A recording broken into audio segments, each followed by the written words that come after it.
I found out my fiancé was living a double life. I 28F was engaged to Alex 30M for almost 2 years. We'd been together since college. 7 years of memories, laughs, and what I thought was unconditional love. Everyone called us that couple who made it through thick and thin, or so I believed. Everything started to unravel 2 months before our wedding. My best friend, Jenna 29F, started acting off distant avoidant. We'd been inseparables since high school, so I noticed the change instantly. I chalked it up to stress. She was my maid of honor and planning a huge bachelorette weekend. One night, Alex left his phone on the kitchen counter while he was in the shower. I never went through his phone before, but that night something told me to look. His phone lit up with a message from Jay. I opened it. I wish I hadn't. It was a long, flirty thread filled with private jokes, heart emojis, and memories. I didn't recognize things like "can't stop thinking about last weekend and you looked so good in my shirt." My stomach dropped. Jenna. I scrolled up pictures, screenshots, voice notes, all time-stamped for the past year and a half. The worst part? The tone of the texts wasn't just physical. They loved each other.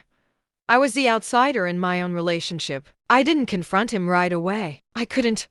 I spent the night staring at the ceiling while he slept beside me like nothing was wrong. The next morning, I told him I was heading to my mom's instead. I met Jenna at her favorite brunch spot. She smiled when she saw me. That smile died the moment I placed his phone on the table and said, "Open it." She tried to deny it at first, said it was a one-time mistake, but I had already seen the messages, the pictures, everything. That denial lasted about 10 seconds before she burst into tears. She begged me not to ruin their relationship.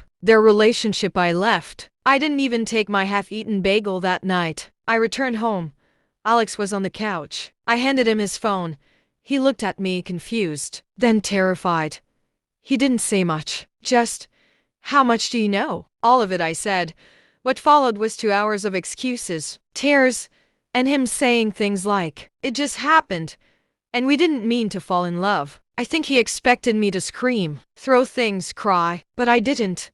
I was numb. I called off the wedding the next day. Told both our parents, told everyone. Most people were shocked. A few admitted they'd sensed something weird. I moved out 2 weeks later, got my own apartment. Jenna tried calling, texting, even showing up at my building. I blocked her everywhere. Alex, he emailed me last month. Said they're still together. Said they're getting help. Asked if I wanted to meet to process everything. I didn't respond. It's been 6 months now. I still hesitate to trust, but I'm healing. I started therapy, adopted a dog, even went on a few dates. Here's what I've learned. Sometimes the people closest to you are the ones holding the knife. And while betrayal stings, your survival is louder.